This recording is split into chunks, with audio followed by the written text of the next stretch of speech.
Hi guys, welcome back to my channel. ಇವತ್ತು ನಾನು sandwich ಮಾಡ್ತೀನಿ. ಅದಕ್ಕೆ ಫಸ್ಟ್ ಆನಿಯನ್ ಚಾಪ್ ಮಾಡಿ ಕುಕುಂಬರ್ನ ಕಟ್ ಮಾಡ್ಕೋಬೇಕು. ಇವಾಗ ಚಾಪಿಂಗ್ ಎಲ್ಲ ಆಯ್ತು. ಕುಕುಂಬರ್ ಮತ್ತೆ ಆನಿಯನ್ ಒಂದೇ ಬೌಲ್ ಅಲ್ಲಿ ಹಾಕೊಂಡ್ಬಿಟ್ಟು ಮಿಯೋನೀಸ್ ಹಾಕೊಂಡು ಮಿಕ್ಸ್ ಮಾಡ್ಕೋಬೇಕು ಗಾಯ್ಸ್. ಈಗ ಮಿಯೋನೀಸ್ ಹಾಕ್ತಾ ಇದೀನಿ ಗಾಯ್ಸ್. ಸಾಲ್ಟ್ ಹಾಕ್ತಾ ಇದೀನಿ ಗಾಯ್ಸ್. ನೆಕ್ಸ್ಟ್ ಖಾರ ಹಾಕ್ತಾ ಇದೀನಿ ಗಾಯ್ಸ್. Pepper guys. ನೀವು ಬ್ರೆಡ್ ತಗೊಂಡಾಗ ಫಸ್ಟ್ ಬ್ರೌನ್ ಕಲರ್ ಇರುತ್ತಲ್ಲ ಅದನ್ನ ಕಟ್ ಮಾಡ್ಕೋಬೇಕು ಗಾಯ್ಸ್. ನೆಕ್ಸ್ಟ್ ಸಾಸ್ ಹಾಕೋಬೇಕು ಗಾಯ್ಸ್ ಬ್ರೆಡ್ ಮೇಲೆ. ನೆಕ್ಸ್ಟ್ ಆನಿಯನ್ ಎಲ್ಲ ಹಾಕಿ ಮಾಡಿದ್ವಲ್ಲ ಅದನ್ನ ಒಳಗಡೆ ಹಾಕಬೇಕು. ನೆಕ್ಸ್ಟ್ ಚೀಸ್ ಎಲ್ಲ ಸ್ಲೈಸ್ ಮಾಡ್ಕೊಂಡು ಹಾಕಬೇಕು.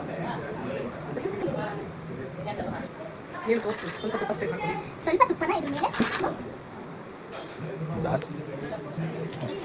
ಇದನ್ನ ಕ್ಲೋಸ್ ಮಾಡಬೇಕು. 30-40 ಸೆಕೆಂಡ್ಸ್ ಅದನ್ನ ಫ್ರೈ ಆಗೋಕೆ ಬಿಡಬೇಕು. ಆಮೇಲೆ ಹಿಂದೆಗಡೆ ಇದನ್ನ ಹಾಕಬೇಕು.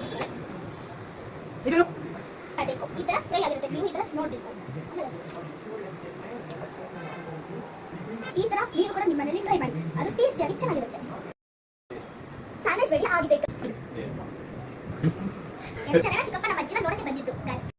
ನಾನು ಮನೆಯಲ್ಲಿ ಏನು ಮಾಡೋಕ್ಕಾಗಲ್ಲ ಅಂದ್ಬಿಟ್ಟು ಸ್ಯಾಂಡ್ವಿಚ್ ಮಾಡಿ ಕಟ್ತಾ ಇದ್ದೀನಿ ಗೈಸ್. ಸಕ್ಕರೆ ಇದೆ ಫ್ರೆಂಡ್ಸ್ ಅಲ್ಲ ಸೂಪರ್ ಅನ್ನೇ ಇದು ನೀವು ಆಕ್ಚುಲಿ ಹೇಳ್ತಾ ಇದ್ದೀವಿ ಈ ಸ್ಯಾಂಡ್ವಿಚ್ ನ ನೀವು ಈ ಸ್ಯಾಂಡ್ವಿಚ್ ನ ಟೇಸ್ಟ್ ಮಾಡಿದಪ್ಪ ಇದು ಸಕ್ಕರೆ ಸ್ಯಾಂಡ್ವಿಚ್ ನ ನೀವು ನಿಮ್ಮ ಮನೆಯಲ್ಲಿ ಟ್ರೈ ಮಾಡಿ ತಿಂದು ನೋಡಿ. ಅಷ್ಟು ಸಕ್ಕತ್ತಾಗಿದೆ ಗೈಸ್. ನಿಮಗೆ ಈ ವಿಡಿಯೋ ಇಷ್ಟ ಆಗಿದ್ರೆ ಲೈಕ್ ಮಾಡಿ, ಶೇರ್ ಮಾಡಿ, ಫಾಲೋ ಮಾಡಿ ನನ್ನ